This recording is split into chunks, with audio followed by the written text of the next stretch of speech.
निर्जला एकादशी का ज्योतिषीय महत्व।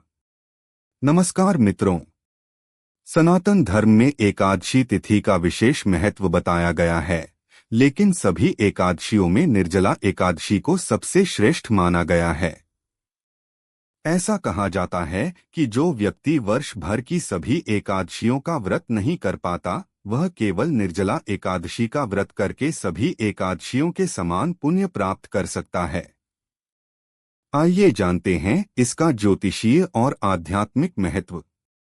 निर्जला एकादशी ज्येष्ठ मास के शुक्ल पक्ष की एकादशी को आती है।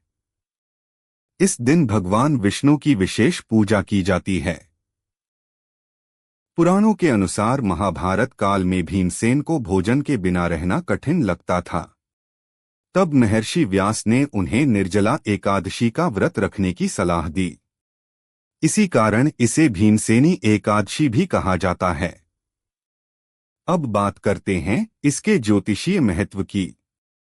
ज्योतिष शास्त्र के अनुसार मन का कारक ग्रह चंद्रमा है। एकादशी के दिन चंद्रमा की विशेष स्थिति मन को संयमित और स्थिर बनाने में सहायक होती है।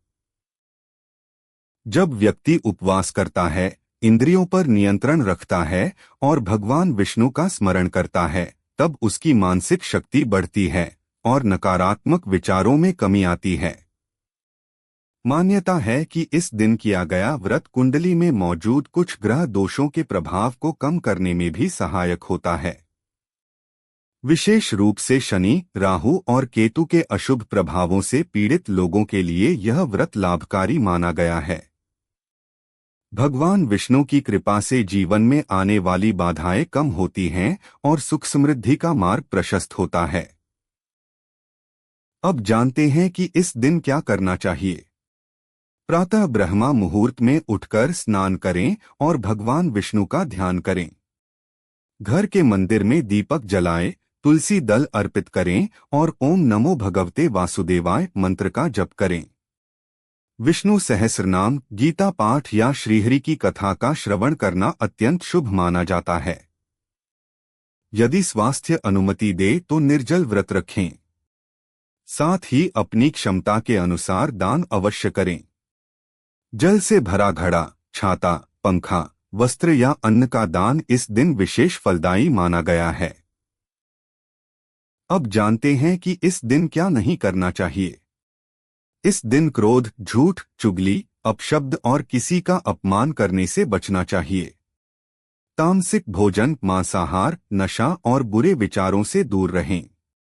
दिन भर भगवान का स्मरण करें और मन को पवित्र रखने का प्रयास करें। मित्रों, निर्जला एकादशी केवल एक व्रत नहीं है, बल्कि आत्मसंयम, श्रद्धा और भक्ति का पर्व है। यह हमें सिखाती है कि जब मनुष्य अपनी इच्छाओं पर नियंत्रण पाता है और ईश्वर की शरण में जाता है, तब जीवन में सकारात्मक परिवर्तन आने लगते हैं। भगवान विष्णु की कृपा आप सभी पर बनी रहे। ओम नमो भगवते वासुदेवाय। जय श्री हरि।